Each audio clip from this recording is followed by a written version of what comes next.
Assalamualaikum Dunsana.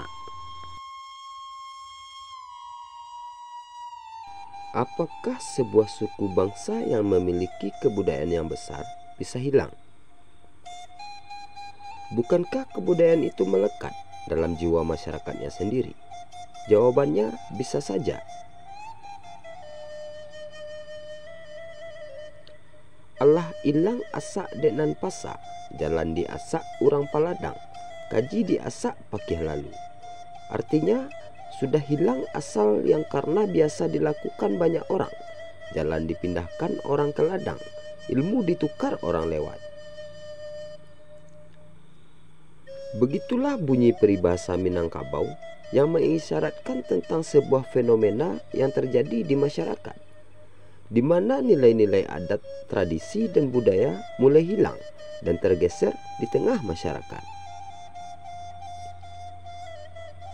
Banyak sekali faktor yang menyebabkan hal tersebut, baik dari dalam ataupun faktor dari luar yang mempengaruhi. Sebut saja globalisasi dan berkurangnya pengaruh mamak di Minangkabau.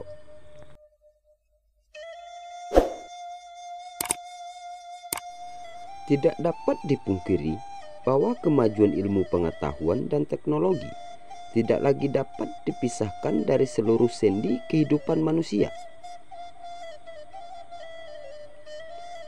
Hampir semua lini kehidupan masyarakat dimasuki oleh kemajuan teknologi, dan semua itu tidak dapat disanggah dan dihambat arusnya.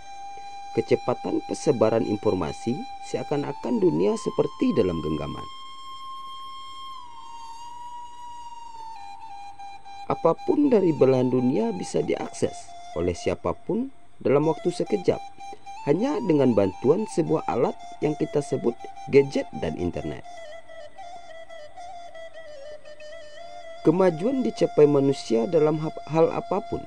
Teknologi dilahirkan dengan tujuan untuk mempermudah manusia dalam menjalani semua aktivitas, tujuan serta keinginan mereka. Namun nyatanya teknologi tidak selamanya tentang kemajuan, kecanggihan, dan segala kepraktisan yang ditawarkannya. Di balik semua itu, teknologi memiliki dua sisi yang sangat berlainan.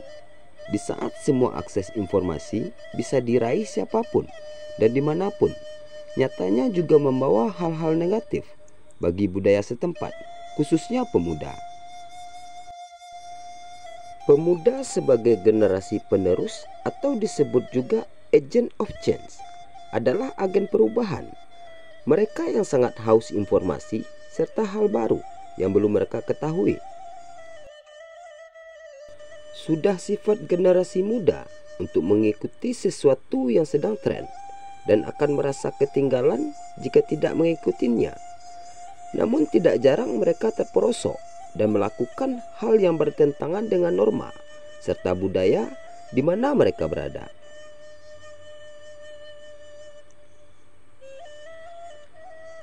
Waktu berlalu, masa berganti, perlahan sedikit demi sedikit kearifan dan kebesaran adat Minangkabau mulai tergerus. Kuatnya rongrongan arus globalisasi dan westernisasi. Anak-anak muda mulai bermigrasi dengan kebudayaan barat dan timur.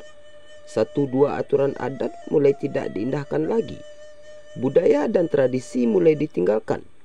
Kebanyakan anak muda beranggapan budaya mereka telah kuno dan ketinggalan zaman.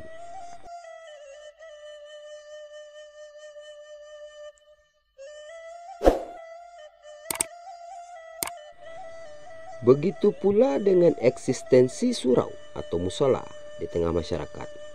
Surau yang dahulunya sebagai basis pendidikan terpenting dan tidak bisa dipisahkan dari jiwa masyarakat. Tempat pemuda ditempa dengan pemahaman agama, belajar silik sebagai bela diri untuk bekal di perantauan kelak. Di surau dahulunya, pemuda Minang belajar bagaimana cara bergaul dan bersosialisasi di tengah masyarakat. Karena di surau tidak hanya mereka yang seusia, tetapi ada yang lebih tua atau yang muda dan lebih kecil dari mereka. Mereka diajari bagaimana hidup di negeri orang dan belajar agar bisa beradaptasi di lingkungan baru.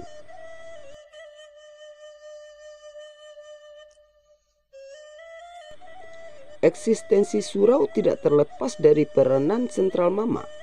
Mama adalah pemilik kuasa tertinggi dalam sebuah kaum. Tidak tahu tempat bertanya, pulang tempat berkabar, tempat mengadu seanak kemenakan.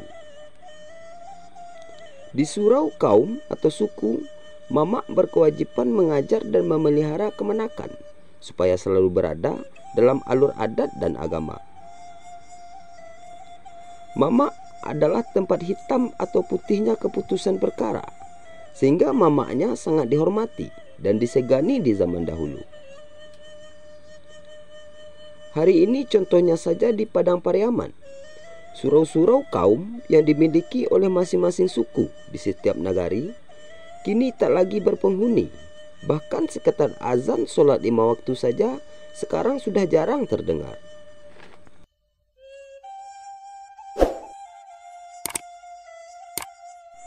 Peranan mama sebagai pemegang kendali penuh atas kemenakan kini sangat jauh berkurang.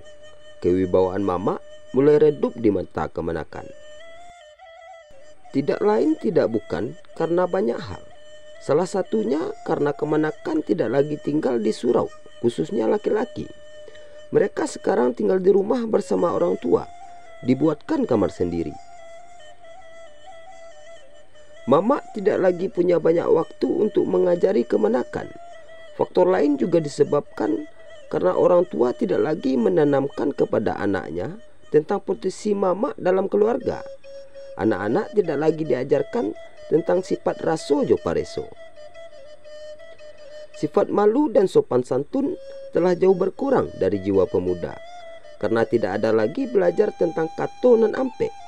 Semua itu disebabkan karena telah hilangnya peranan surau sebagai sentral pendidikan karakter bagi pemuda. Mama tidak lagi memiliki kekuasaan mengatur dan mengajari kemenakan. Bahkan mirisnya lagi fenomena yang terjadi sekarang di kota-kota Sumatera Barat. Banyak anak muda yang tidak lagi lancar berbahasa Minang. Hal ini disebabkan karena orang tua sudah banyak yang tidak memakai bahasa Minang sebagai bahasa ibu di rumah kepada anaknya, sehingga perlahan bahasa Minang kehilangan penutur yang bisa berdampak pada kepunahan bahasa itu sendiri. Alasan lainnya adalah karena anak muda merasa malu berbahasa Minang dalam pergaulan, menganggap bahasa Minang telah ketinggalan dan tidak keren. Begitu pula dengan minat pemuda dalam mempelajari tradisi dan kesenian. Sebut saja randai dan silet. Satu persatu sasaran atau tempat latihan silat ditutup. Bukan karena guru tidak ada lagi, melainkan karena tidak ada lagi murid-murid untuk diajari silat. Mereka lebih suka berkumpul di tongkrongan, pergi melihat organ tunggal, atau belajar bela diri lain yang mereka anggap lebih keren. Padahal sama-sama kita ketahui bahwa silat Minangkabau adalah salah satu bela diri mansur di Indonesia, sebagai bekal bela diri yang dibawa oleh pemuda merantau kemanapun sejak dahulu.